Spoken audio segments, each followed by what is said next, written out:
नमस्कार, आपका जन सदन में आपका स्वागत है और मैं हूं आपके साथ मनीष कुमार। देश की शीर्ष सत्ता पर मोदी सरकार को राज करते हुए 8 बरस बीत चुके हैं। इन 8 वर्षों में मोदी सरकार के नाम जहां कई उपलब्धियां रही हैं, तो कई चुनौतियों का सामना भी मोदी सरकार को करना पड़ा है। यानी कि मोदी सरकार के आगे कई समस्याएं, कई मुंह बाएं उनके सामने खड़ी रही। लेकिन सवाल यही है कि मोदी सरकार के कार्यकाल में देश को मिला क्या है। सिलसिलेवार आपको मोदी सरकार के उन कामों से रूबरू कराता हूं जिन कामों को मोदी सरकार ने अमली जामा पहनाया है।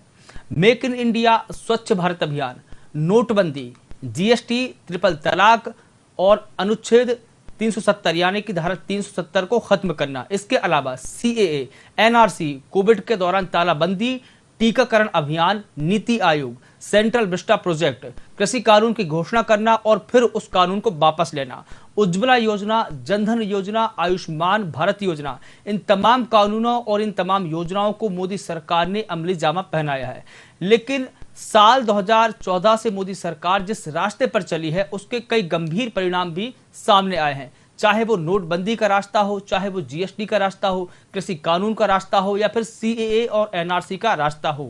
इसके अलावा तालाबंदी जैसा मजबूत फैसला भी मोदी सरकार के नाम पर जाता है। इसके अलावा तमाम विपक्षी दलों ने दिल्ली दंगों का कलंक भी मोदी सरकार के माथे पर ही मढ़ा है। लेकिन इन तमाम आरोप प्रत्यारोप के बाद अवाम मोदी सरकार के कामों से कितनी खुश है और कितनी नाखुश है, इसी विषय पर हम हमारे साथ में बात करने के लिए तमाम मेहमान जुड़े हुए हैं।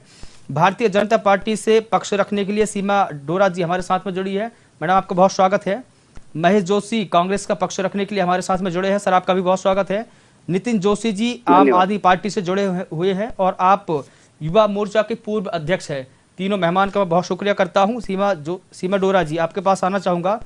तमाम आरोप प्रत्यारोप के बाद भी मोदी सरकार के 8 वर्ष पूरे हो चुके हैं। कौन से ऐसे काम है जो मोदी सरकार को करने बाकी है? क्या योजना है? जैसे कि आपने इतनी सारी योजनाएं हमारी खुद ही बता दी, लोग बहुत प्राउड फील हो रहा था मुझे जब आप बता रहे थे, और सबके सब इम्प्लीमेंट हुई और सक्सेसफुल रही। मैं इसलिए बता रहा था क्योंकि उन्होंने ये काम किए हैं जी। तो जब आप बता रहे हो तो इसका मतलब सफलता था। अगर सफलता है तो इसका मतलब सक्सेसफुल हमारी रही 8 साल। लेकिन उन योजनाओं को लेकर, कानून को लेकर आरोप भी लगे हैं। ऐसा नहीं है कि वो आरोपों से बची हुई है। आरोप तो सीता पे भी लग गए और कुछ तो लोग कहेंगे लोगों का काम है। अगर लोगों ने सबको अच्छा बोल दिया तो फिर दुनिया कैसे रह गई, फिर राजनीति कैसे रहेगी। राजनीति में तो लोग टांग खींच के ही तो आगे बढ़ते हैं। तो अब जब इतना कुछ कर दिया तो कुछ कहने को बाकी नहीं है ना विपक्ष के पास, तो इसलिए दोषारोपण करते रहते हैं। अब विपक्ष बताए कि जब विपक्ष से हमने सरकार ली थी, यानी कि 2014 में जनसंख्या मात्र 26 करोड़ 72,13,000 और आज 140 करोड़ जन, उनका भी भरण पोषण भी हो रहा है अच्छे से। उसमें कोविड भी निकल गया, उसमें वैक्सीनेशन भी हो गई, उसमें जनधन योजना भी आ गई। उसमें लोगों के, जब किसी ने सपने में भी नहीं सोचा था कि कभी आम जनता की, यानी कि जिन लोगों के अकाउंट ही नहीं थे उनके अकाउंट भी खुल गए और अचानक उनके अकाउंट में धन भी आने लगा। उस कोविड काल में जब लोगों के पास एक रुपया की कमी थी, उस समय लगता था कि कहीं से कुछ मिल जाए, तो लोगों के अकाउंट्स में पैसा आने लग गया। कैसे चमत्कारिक सब कुछ हो गया, क्योंकि वो एक हमने उनको एक धर्म पुरुष माना कि योग पुरुष माना है। तो जैसे कि नहीं, उनके सब कुछ पहले से ही इंसान के अच्छे लोगों के पास ऐसी भावनाएं आने लग जाती कि ये सब कर लो क्योंकि ये सब हित में रहेगा, जनता के हित में रहेगा या संसार के हित में रहेगा। जैसे कि पहले आता था जो हमारे साधु सन्यासी होते थे, पंडित होते थे, इसी तरीके से जनधन योजना तो कभी कोई सोच भी नहीं सकता था। तब बहुत इन्होंने हंसी उड़ाई, जनधन योजना चलाने का क्या फायदा है, उससे क्या मिलेगा, जिसके पास पैसा नहीं होगा उसका अकाउंट खुल के क्या करेगा। हमने उस हंसी कभी हमने आराम से सहते रहे कि कोई बात नहीं, समय आएगा तो इनको पता लगेगा, और वो समय आया। आप देखिए, वो महिलाओं हो या कोई भी हो, उनके अकाउंट्स में पैसा जाने लगा। तो ये सब कैसे हो गया, ये चमत्कार कैसे हो गया। 1 रुपए में जल, सबके घर में जल पहुंचने लग गया। नल का अकाउंट जो थे वो चलने लगे 1 रुपीज में ओनली। स्वरोजगार योजना चला दी, जिसने कभी सोचा भी नहीं था कि हम रोजगार चला सकते हैं। अच्छे बच्चे जो थे, मैंने खुद देखा सर, लोगों ने मुझे वीडियोस बना के भेजे, मैंने बहुत वीडियोस बना के उनको कहा था कि आप लोग जो कोविड से कोविड में आप लोग आ रहे हो अपने अपने स्वदेश में, यानी कि अपने अपने राज्यों में वापस आ रहे हो, तो वहां जाने के बजाय आप लोग अपने राज्य को प्रमोट करिए, अपने राज्य में क्लब करके कुछ ना कुछ अपना रोजगार चलाइए, स्वरोजगार योजना के। और बहुत सारे बच्चों ने चलाया, बहुत प्राउड फील होता है जब वो अपनी वीडियोस भेजते कि हमने रिजॉर्ट खोला, हमने रेस्टोरेंट खोल दिया या हमने कुछ और खोला। तो ऐसी सब, ये सब किसने कराई? सब प्रमोशन मोदी जी ने दिया। आज जो लोग गाड़ी से चलते चलते कूड़ा फेंक देते थे, आज इतनी अवेयरनेस है कि अगर कोई जरा सा कूड़ा गिरा भी होगा ना तो लोग अपने से उठा के डस्टबिन में डालते। This is awareness and who has given? ये सिर्फ मोदी जी के कारण दी हुई है, मोदी सरकार ने ये सब करा। तो चाहे ये लोग माने या ना माने, लेकिन सत्यता ये है कि आज आपका देश उन प्रगतिशील देशों में गिना जा रहा है कि जिनकी रिस्पेक्ट होती है अंतर्राष्ट्रीय सर्कल में, और ये बात इनको स्वीकारनी पड़ेगी। जी बिल्कुल ठीक है। हमारे साथ में महेश जोशी जी भी जुड़े हुए हैं। महेश जोशी जी, मोदी सरकार के 8 साल को आप कैसे देखते हैं? देखिए, 8 साल के कार्यकाल में सरकार ने नोटबंदी जैसे फैसले लिए। आज देखिए जीडीपी दर जो है भारत की वो काफी कम हो गई है। महंगाई से आम जन त्रस्त है। सरकार का 8 वर्ष का कार्यकाल पूरी तरह से विफल रहा है। केवल समाज में भ्रांतियां फैलाई जा रही है, धर्म के नाम पे बांटा जा रहा है, इसके अलावा और कुछ नहीं किया जा रहा है। जी बिल्कुल। सीमा जी, धर्म के नाम पर बांटने का आरोप बार बार आपकी सरकार पर लगा हो। शुरुआत से ही आपकी सरकार पर ये आरोप लगते आ रहे हैं कि आपकी सरकार ने धर्म के आधार पर लोगों को बांटा है। इसके ऊपर आप क्या कहेंगी? बहुत दुख होता है मुझे ये सब सुन, बहुत दुख होता है। जो काम बहुत पहले हो जाना चाहिए वो आज आके इतने सालों बाद मोदी सरकार को वो काम करना पड़ा जो काम इनको वाकई करना चाहिए। जब देश का विभाजन हुआ तो स्पष्ट शब्दों में उस समय बाबा जी ने कहा था, अम्बेडकर जी ने, कि आप संविधान बना रहे हो, देश का बंटवारे कर रहे हो, तो मुस्लिम और हिंदुओं को अलग अलग कर दीजिए तो सुख और शांति दोनों तरफ रहेगी। तब ये नहीं माने, इन्होंने 23% जो थे हिंदू पाकिस्तान में छोड़ दिया और वहां से हम बहुत सारे अनगिनत मुसलमान थे। बाबा साहब भीमराव अम्बेडकर ने धारा 370 बनाई भी नहीं थी। जब बंटवारा हो रहा था तब बाबा साहब ने इस बात की टिप्पणी नहीं की और ना ही धारा 370 बाबा साहब ने बनाई थी।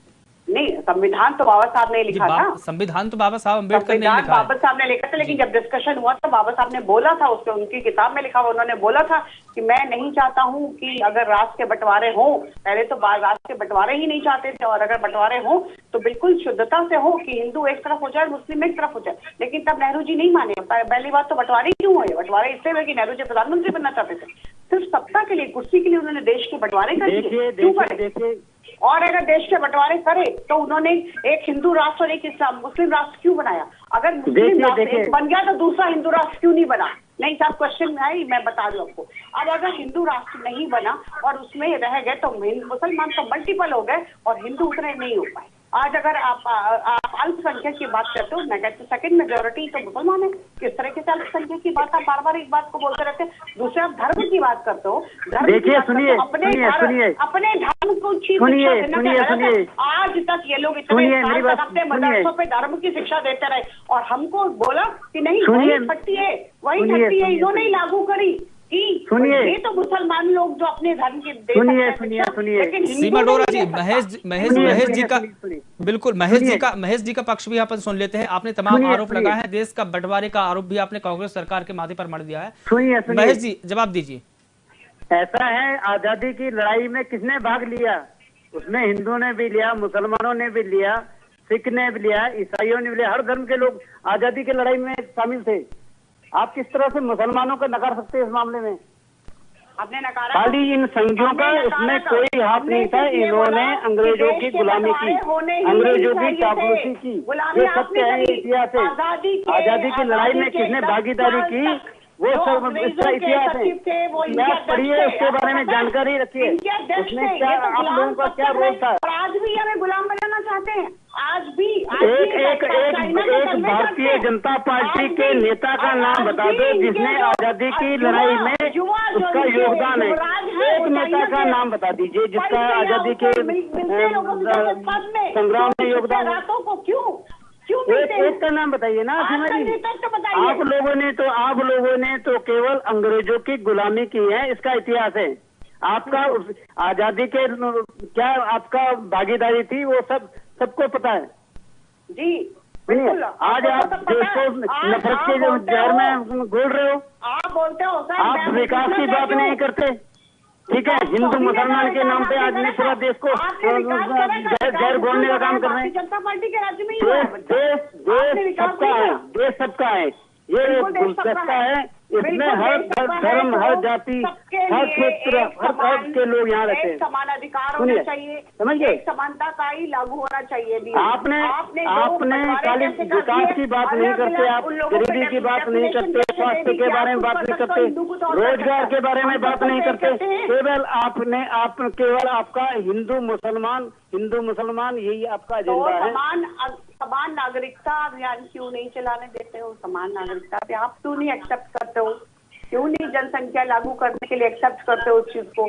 अच्छी चीजों को क्यों नहीं स्वीकारते? हमने कभी हिंदू मुस्लिम नहीं कहा, हमने सिर्फ ये कहा कि दोनों को समान अधिकार मिलने चाहिए। कभी जरा पढ़िएगा। देखिए सीमा जी, समान अधिकार सभी को है। आप बाबा साहब अम्बेडकर को कोट करके एक बात कह रही थी कि बाबा साहब अम्बेडकर ने संविधान लिखा और उन्होंने इस बात का विरोध भी किया। बाबा साहब अम्बेडकर ने आर्टिकल 14 में समता का अधिकार हम सबको दिया है, राइट टू इक्वालिटी, सभी को राइट, मतलब इक्वालिटी का राइट है, समानता का अधिकार है। चलो इस बीच में आपसे एक प्रश्न पूछता हूँ।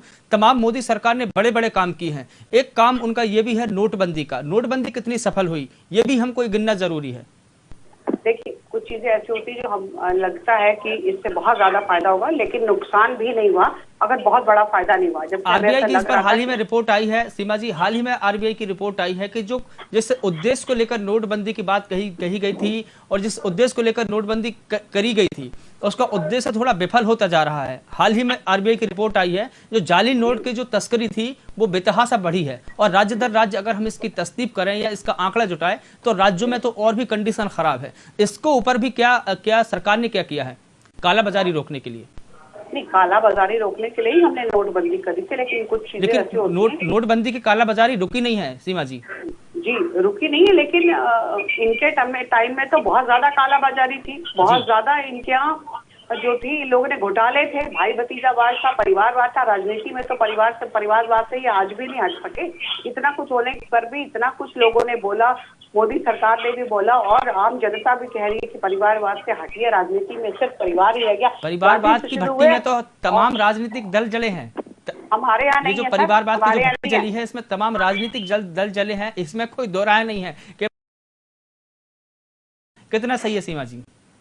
यहाँ तक ये सही है सर। देखिए, हाथ कंगन को आप, ठीक है, आप तो सामने दे रहे हैं, प्रत्यक्ष उदाहरण है आपके पास कि नेहरू जी से सत्ता ली तो इंदिरा गांधी जी ने ले ली, इंदिरा गांधी जी से सत्ता ले तो सोनिया गांधी, राहुल गांधी, सोनिया गांधी, प्रियंका गांधी। इसके अलावा कुछ होता है क्या? गांधी के अलावा कुछ है कांग्रेस में? क्या नेता नहीं है क्या? सब कुछ अच्छे नेता भी हो, लेकिन सबको सप्रेस कर दिया जाता है बिकॉज ऑफ दीज गांधी। क्यों? हमारे यहाँ तो ऐसा नहीं है। मोदी जी को कौन जानता था? मोदी जी एक साधारण इंसान, एक साधारण नेता से आज प्रधानमंत्री बने। योगी जी तो बेचारे एक इतने अच्छे जो थे वो स्टूडेंट थे। भाजपा में परिवार नहीं है तो परिवारवाद कहाँ से आएगा? उन्होंने कर दिया। भाजपा में परिवार ही नहीं तो परिवारवाद कहाँ से आएगा? योगी और आज वो जिनके परिवार है उसमें परिवारवाद होगा ना। देश के मुख्यमंत्री बन गया। आप तो रहने दीजिए सर, परिवारवाद के बारे में तो आप बिल्कुल कलंकित है। आपकी पार्टी कलंकित जिसको कहते हैं, कलंकित देश को आप भी हैं, कर दिया आप भी हैं, आप भी हैं कलंकित आप भी हैं। आपके भी परिवारवाद है। राजनाथ के बेटे नहीं है क्या? आप यूपी में देखिए, राजनाथ के बेटे नहीं दिए जाते, 2 टिकट नहीं दिए जाते, कतई नहीं दिए जाते। इसके लिए हमने बड़े बड़े धुरंधरों को बाहर निकाल दिया जो इस बात से सौदा करना चाहते थे कि 2 टिकट दे दो, 3 टिकट दे दो, हमारे परिवार को टिकट दे दो। हमने कहा नहीं, अगर आपने रहना है तो एक परिवार में 1 टिकट मिले, सेवा करिए। राजनीति सेवा का दूसरा नाम है। सबको टिकट मिले ये जरूरी नहीं है, लेकिन आपके यहाँ तो जितने लोग उतने टिकट, जितने परिवार उसमें जितने लोग उतने टिकट ले जाओ, क्योंकि आपको देश सेवा से कोई लेना देना नहीं है। आपको तो राजनीति करनी है, और राजनीति का आज जो है नीति और रीति दोनों बदल गई। चलिए महेश जोशी जी से इसका सवाल का उत्तर ले लेते हैं। महेश जोशी जी, कांग्रेस पर परिवारवाद का आरोप आज से नहीं लगे हैं। अगर हम इतिहास उठा के देखें या इतिहास के पन्नों को पलटे तो तमाम समय पर कांग्रेस पर परिवारवाद के आरोप लगे और आरोपों को समय समय पर कांग्रेस ने खारिज भी किए हैं। लेकिन आज फिर ये सवाल फिर उठ खड़ा हुआ है कि कांग्रेस पार्टी जो है परिवारवाद की परिपाटी में पली बड़ी है। कांग्रेस ने नेता दिए हैं, कांग्रेस ने जवाहरलाल नेहरू दिए, कांग्रेस ने लाल बहादुर शास्त्री दिए, कांग्रेस ने इंदिरा सीमा गांधी जी अभी आरोप लगा रही थी कि जवाहरलाल नेहरू ने कुर्सी की खातिर देश का बंटवारा किया है। जवाहरलाल नेहरू का कितना बड़ा योगदान है, मोतीलाल नेहरू का कितना बड़ा योगदान है, ये बताइए कि इनके किस नेता का योगदान है? एक का नाम गिना दीजिए ना। वो सीमा डोरा जी बताएंगे। जिसने आजादी की लड़ाई में जो रहा हो, एक नेता का नाम बता दीजिए। कहाँ थे उस समय ये? उस समय ये अंग्रेजों की चापलूसी कर रहे थे, यही काम था इनका। सही कह रहे हो। एक नेता का नाम बता दीजिए जिसने आजादी की लड़ाई में भागीदारी की हो। तब उस समय भारतीय जनता पार्टी अलग पार्टी नहीं थी। एक नाम बता दीजिए के नीचे एक नाम बता दीजिए। मैं बताता हूँ आपके किस नेताओं ने इतिहास है, इतिहास पढ़िए सीमा जी, इतिहास पढ़िए, इतिहास है, ये तो इतिहास है। आपके बोलने से कुछ नहीं होगा। ने भी लड़ी है तो आप लोग तो झूठ बड़ी चतुराई से झूठ बोलते हो। आपके समय तो आपके बराबर राष्ट्रभक्त कोई नहीं है। आप लोग राष्ट्रभक्त हो गए, बाकी तो सब ऐसी है। लड़ाई लड़ी है सिर्फ अहिंसा के दम पे। गलत आप लोगों ने कहा आजादी बिना एक नाम बताइए ना। गांधी जी के नेतृत्व में कितने लोगों ने, उसमें हिंदू भी थे, मुसलमान भी थे, सिख भी थे, ईसाई भी थे। सभी जाति धर्म के लोगों ने आजादी की लड़ाई लड़ी है। हमारे सैनिकों उसमें आपकी कोई नहीं है, संघियों की कोई भागीदारी। संघ ने देश के साथ गद्दारी की है, गद्दार थे आप लोग। गद्दारी की आप लोगों ने, गद्दारी की है। गद्दारों की लिस्ट में आपका नाम है, गद्दारों की लिस्ट में भाजपा संघियों का नाम है। सर मैं सुनना चाहती हूँ, एक बात बताना चाहती हूँ आपको। 1947 से 1977 तक, ठीक है, शिक्षा नीति इन्होंने सिर्फ एक पक्ष को दे दी। मैं फिर नाम नहीं लूंगी क्योंकि आप कहोगे कि हम जातिवाद फैलाते हैं। एक पक्ष को दे दी जिसने शिक्षा में सिर्फ इतिहास में ये दिखाया कि मुगल द ग्रेट। और ये हमें गलत पाठ हमारे बच्चों को, एक शिक्षिका हूँ इसलिए बोल रही हूँ, बहुत तकलीफ होती जब हम उसमें पढ़ते हैं। हमारे कहीं पर हमारे हिंदू राजाओं को नहीं दिखाया जाता, हमारे इतने स्वतंत्रता सेनानी से कहीं नहीं दिखाया जाता ढंग से। अगर दिखाया जाता है तो स्वर्णिम युग ऑफ मुगल सम्राट। अरे मुगल आके लूट फसाट करके आपके देश को चले गए और वो मुगल से ग्रेट थे। कहाँ से ग्रेट थे वो एक चोर आपके घर को आके लूटता है और उस चोर के आप अच्छे तरीके से अपने घर के बाहर लिख दोगे, इस चोर ने इतने साल तक मेरे घर को लूटा। ये proud, I am feeling proud, वो इन्होंने करा। शर्म आनी चाहिए इनको, हमारे बच्चों को गुमराह कर दिया। शर्म आनी चाहिए, इन्होंने फिल्म इंडस्ट्रीज को कब्जा करके रखा। फिल्म इंडस्ट्रीज को इतने सालों तक यही दिखाते रहे कि जो एक पक्ष होता है वो बहुत ईमानदार होता है। 3-5 साल सीमा जोशी जी 8 साल से केंद्र में आपकी सरकार है। जी महेश जी, मैं एक सवाल पूछना चाहता हूँ। महेश जी, मैं सीमा जी से एक सवाल है। 8 साल से आपकी सरकार जो है केंद्र की सत्ता पर काबिज है। 8 साल में आपने शिक्षा नीति भी बनाई है, तो आपने उसको हटा क्यों नहीं दिया शिक्षणों से? जो आप अभी आरोप लगा रहे हैं कि मुगलों को पढ़ाया जाता है, ये पढ़ाया जाता, आप हटा देते उसको। आपकी तो सरकार है ना। सर हटाना शुरू हो गया, आप चैप्टर्स देखोगे, हमने 2-3 चैप्टर्स को हटा दिए उसमें जी। सीबीएसई में शिक्षा पे हमने करा, हमने पूरे में, चाहे वो यूपी बोर्ड हो, चाहे उत्तराखंड बोर्ड हो, चाहे वो कोई सा बोर्ड, हमने सीबीएसई लागू कर दिया। सब में एनसीआर। हम यहाँ पर मोदी सरकार के 8 साल के कार्यकाल पर और 8 साल में जो काम किए हैं उन पर डिस्कशन करने के लिए बैठे हुए थे, लेकिन मुद्दा कहाँ से कहाँ चला गया, सीधा मुगलों पर चला गया। ठीक है, मैं आपसे पूछता हूँ। मेरी बात सुनिए जरा, मेरी बात सुनिए। इतिहास है, इतिहास को कोई बदल नहीं सकता। इतिहास अच्छा हो या बुरा हो, इतिहास ही रहता है। समझ गए आप?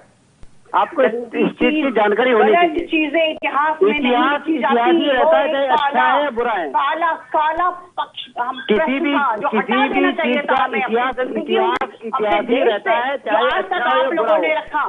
और आप लोग ये बच्चों को सिखाते रहे कि देख लो इस तरीके से लोग आके तुम्हारे ऊपर आक्रमण भी करेंगे और तुम्हें लूटेंगे भी। आपने ये नहीं दिखाया कि किस तरीके से हमने भगाया उनको, वो नहीं आप बताते रहे। उनका स्वर्णिम युग दिखाते हैं। उनका गोल्डन एज दिखाते रहे। ये क्या क्या आपने बताया, उनकी गोल्डन एज, क्या गोल्डन पीरियड था उनका, मुझे आज तक समझ में नहीं आया। जो इंसान लूट के चला गया, औरंगजेब जिसने सारे मंदिर तोड़े, जो विदित है, इतिहास में लिखित है 63 के अप्रॉक्स। तो हम भी तो वही कह रहे कि इतिहास तो इतिहास ही है ना, इतिहास में जो घटनाएं घटी हैं उसी का उसका जिक्र नहीं करेंगे क्या? वो तो इतिहास है। आप गलत चीज भाजपा का भी इतिहास है कि भाजपा ने क्या रोल अदा किया आजादी की लड़ाई में, आपका भी इतिहास है ना। कांग्रेस का, सुनिए मेरी बात सुनिए, कांग्रेस का गौरवशाली इतिहास है, वेरी गुड, उसे कोई झुटला नहीं सकता है जी। गौरवशाली इतिहास कांग्रेस का। कितने गौरवशाली इतिहास, सुनिए मेरी बात सुनिए, शुरू से लेकर आज जिस मोबाइल पर आप बात कर रहे हो कांग्रेस की देन है जी, समझ गए। तो आपने दिया, आप लोगों ने कंप्यूटर का विरोध किया था कि आप लोगों ने हमें गुलामी दी, आपको ये मानना पड़ेगा। आप लोगों ने गुलामी दी, आप लोगों ने करप्शन दिया, आप लोगों ने देश को भ्रष्ट बना दिया, आप लोगों ने आपने कंप्यूटर का कितना विरोध किया था याद है? आज की तारीख में सूचना क्रांति के माध्यम से, सूचना क्रांति के माध्यम से कितना एक क्रांति आई है, हर चीज एक क्रांति आई है। हिंदुस्तान का एक विश्व में एक नाम है सूचना क्रांति के द्वारा, इसका लाभ प्रत्येक नागरिक को मिल रहा है, हिंदुस्तान के प्रत्येक नागरिक को मिल रहा है, रोजगार भी मिल रहा है। आज देखो गुड़गांव आईटी का एक हब के रूप में बन गया है, जहाँ पे देश के करोड़ों लोगों को रोजगार मिला है आईटी के क्षेत्र में, सूचना क्रांति के क्षेत्र में। यही नहीं, अगर इतने रोजगार आपने दे रखे थे तो आप ये कैसे कह सकते हो कि देश में बेरोजगारी कैसे हो गया? हमने सबको निकाल के फेंक दिया था क्या? जितने भी रोजगार दे दिया आप लोगों ने, रिटायर हुए उसके बाद नियुक्ति क्यों नहीं की है? उसके बाद नियुक्ति क्यों नहीं हुई है? आप सरकारी विभागों में नियुक्ति क्यों नहीं हुई? आप देखिए उत्तराखंड के परिप्रेक्ष्य में मैं बात करना चाहता हूँ, उत्तराखंड के परिप्रेक्ष्य में मैं बात करना चाहता हूँ, कितने जो सरकारी विभागों में खाली पद पड़े हैं, उसमें नियुक्ति क्यों नहीं करते आप? उसमें नियुक्तियाँ क्यों नहीं करते हैं? उसका जवाब दीजिए। आप देखिए देश की बेरोजगारी दर कितनी बढ़ी है, सरकारी नौकरी तो इसके ऊपर बात नहीं करते आप। बेरोजगारी के ऊपर बात कीजिए। आप तो खाली हिंदू मुसलमान, हिंदू मुसलमान, हिंदू मुसलमान, हिंदू मुसलमान, हिंदू मुसलमान, आपकी सरकार है, राजस्थान में आपकी सरकार है, वहाँ पर महंगाई सुनिए मेरी बात सुनिए, बोलने से कुछ नहीं होगा, सबसे ज्यादा महंगाई है। आप जिस हिसाब से आप बोल रहे हो तो बोलने से कुछ नहीं होगा। कर दिया सब कुछ, सुनना भी सीखे, अगर आप महंगाई सुनना भी सीखे ना, तो आप हमें बताइए ना, सुनने भी सीखे। मैं भी आपकी बात सुन रहा था, मैं भी आपकी बात सुन रहा था ना, अब मुझे भी बोलने दीजिए ना, अब मुझे भी बोलने दीजिए। हम लोगों ने करके दिखाया, आप भी करके दिखा दीजिए यहाँ पर, तो हम बताएंगे ना आपको। हाँ भाई, आगे देखिए ना, आगे देखिए क्या किया आपने, बताइए क्या किया, क्या किया? दे दीजिए। कोरोना के दौरान देखो कितने लोग मरे, आपको अगर इस तरह किसकी गलती से मरे? कोरोना के दौरान जितनी मौतें हुई उसके जिम्मेवार कौन है? कोरोना के दौरान इतनी मौतें हुई उसके जिम्मेवार कौन है? सबको व्यवस्थाएं थी, बाहर भी एक ऑक्सीजन का सिलेंडर आपने उपलब्ध नहीं करवा पाए तो क्या करवाएंगे? शर्म तक नहीं आती इस चीज, शर्म आपको आनी चाहिए। सरकार चलिए सीमा जी महेश जी, आप दोनों को रोकना चाहूंगा। सीमा जी महेश जी, हमारे पास में समय का अभाव है, समय का अभाव है। सीमा जी महेश जी हमारे पास में समय का अभाव है, इसलिए इस बहस को थोड़ा यही रोकना पड़ेगा। हाँ, ये बात सही है कि प्रधानमंत्री मोदी ने उनके कार्यकाल में जो अभूतपूर्व कार्य किए हैं, लेकिन इसी बीच में सरकार कई मोर्चों पर फिसड्डी साबित भी हुई है। अभी महेश जी बोल रहे थे कोरोना के काल में जो देश की जनता ने जो विपदा भोगी है उसको हम झुठला नहीं सकते हैं, उसको नजरअंदाज नहीं कर सकते हैं, लेकिन ये बात भी सही है कि कई मोर्चों पर सरकार सफल भी रही है। और इस बीच प्रधानमंत्री मोदी ने पहली बार जब 26 मई 2014 को प्रधानमंत्री पद की शपथ ली थी तो पहली बार कांग्रेस के अलावा किसी अन्य दल के नेता जो केंद्र में स्पष्ट बहुमत हासिल करके पहुंचे थे वो पहली मोदी सरकार ही है। और कांग्रेस को इतनी बड़ी करारी हार का सामना कभी नहीं करना पड़ा जो 2014 में उन्होंने की है। कांग्रेस से केवल 44 सांसद चुने गए थे साल 2014 में, और मोदी के नेतृत्व वाले एनडीए गठबंधन को 282 सीट मिली थी, यानी कि ऐतिहासिक जीत दर्ज की थी। तो तमाम हमारे साथ में जुड़ने के लिए आप सभी मेहमानों का बहुत शुक्रिया। चूंकि हमारे पास में समय कम है और बात बहुत ज्यादा है, काम करने के लिए, बात करने के लिए बात बहुत हैं, लेकिन अब हमसे जुड़ने के लिए आप सभी को बहुत शुक्रिया। सीमा जी आपका बहुत शुक्रिया, और महेश जोशी जी आपका भी बहुत शुक्रिया, नितिन जी आपका भी बहुत शुक्रिया। और प्रधानमंत्री मोदी को प्रधानमंत्री के तौर पर काम करने का जितना स्थायित्व और काम करने की जितनी आज़ादी मोदी को मिली है वो बहुत ही कम प्रधानमंत्रियों को मिल पाई है। तो फिलहाल अब हमें दीजिए इजाजत और आप देखते रहिए VIP न्यूज़। नमस्कार।